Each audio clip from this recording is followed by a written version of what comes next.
And I, just out of college, have taken a job that combines being the night desk clerk in the lodge and helping out with the horse wrangling in the stables. The owner manager is Italian Swiss with European notions about conditions of employment. He and I do not get along. I think he's a fascist who wants peasant employees who know their place. And he thinks I'm a good example of how democracy can be carried too far. One week, the employees have been served the same thing for lunch every single day. 2 wieners, a mound of sauerkraut, and stale rolls. To compound insult with injury, the cost of the meals was deducted from our check. I was outraged. That tears me. I quit. On Friday night of that awful week, while I was at my desk job, around 11 o'clock, the night auditor came on duty. I went back to the kitchen to get a bite to eat and found notes to the chef to the effect that wieners and sauerkraut were on the employee menu for 2 more days.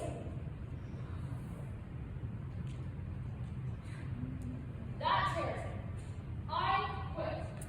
For want of any better audience, I unloaded on the night auditor, Greta Wall.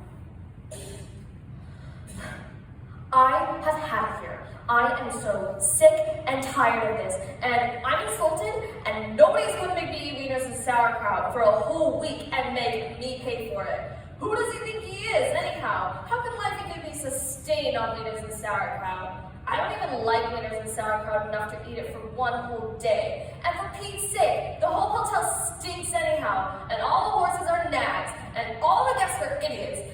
And I'm packing my bags, and I'm heading for Montana, where they never heard of wieners and sauerkraut, and wouldn't feed that stuff to pigs.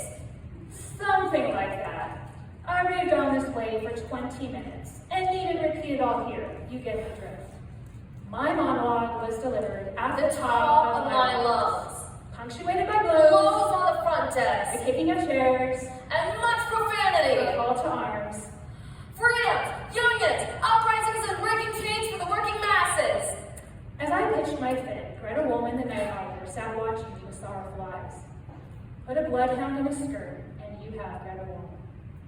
She's got good reason to look sorrowful. Survivor of Auschwitz, 3 years, German Jew. She liked being alone at her desk job at night, gave her intellectual space, gave her peace and quiet. Even more, she could go into the kitchen and get a snack whenever she wanted to. All the wieners and sauerkraut she wanted. To her, a feast. Even more, there's nobody around at night to tell her what to do. In Auschwitz, she dreamed of such a time.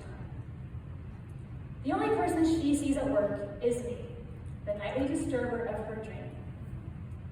Our shifts overlap for an hour, and here I am again, a one-woman war party at full cry. Are you finished? No. Why? Listen to me. You know what's wrong with you? It's not wieners and kraut. It's not the boss, it's not the chef, and it's not his job. What's wrong? You think you know everything, but you don't know the difference between an inconvenience and a problem. If you break your neck, if you have nothing to eat, if your house is on fire, you've got a problem. Everything else is inconvenience. Life is inconvenient. Life is lumpy. You learn to know the difference between an inconvenience and a problem. You'll live longer.